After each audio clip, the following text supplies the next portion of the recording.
have to do it. Have you seen Mother Indonesia? And they do that.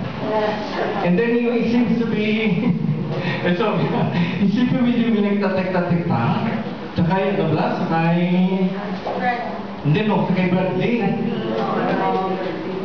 Ay, sakit ko lang pala kay she's holding a rosary.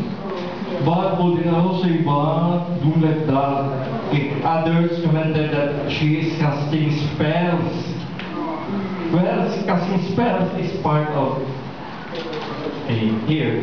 You know, we also have to check our kind of belief in God, our Catholicity, because we have what we call folk Catholicity. Do you know folk Catholicity? Okay. We believe in God, but we believe in Solano, we believe in Adorario, we believe in Magkukulang, pati arihan. We believe in personal Gospels. That's why we believe in Intilay. That's real. That's why, okay, good for you, you have the rosary. That's why you have to use sacramentals to defend us, because sacramentals have the what? They have the prayers of the church. Okay, Lord, where is it? Okay. No, nasa tira? Okay, it's here. It's here. Okay. Local, then go global. That's global.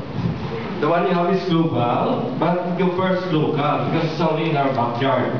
You have there Albulario, faith healer, okay, traditional faith healer, yung magtatawas, okay, you go to him, then you will burn the tawas, then mahulog sa basin, water, then the tawas there will somehow give a form. So you will sing a form ng horse.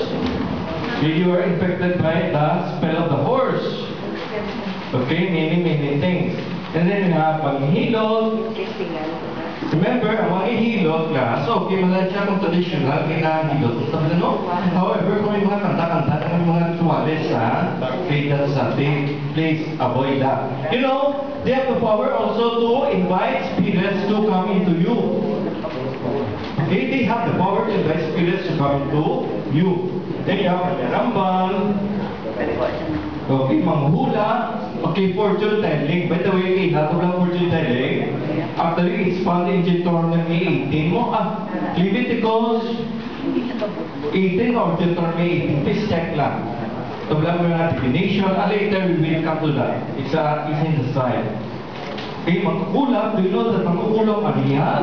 You go to Sikihor. Okay, natutubog ka sa tago.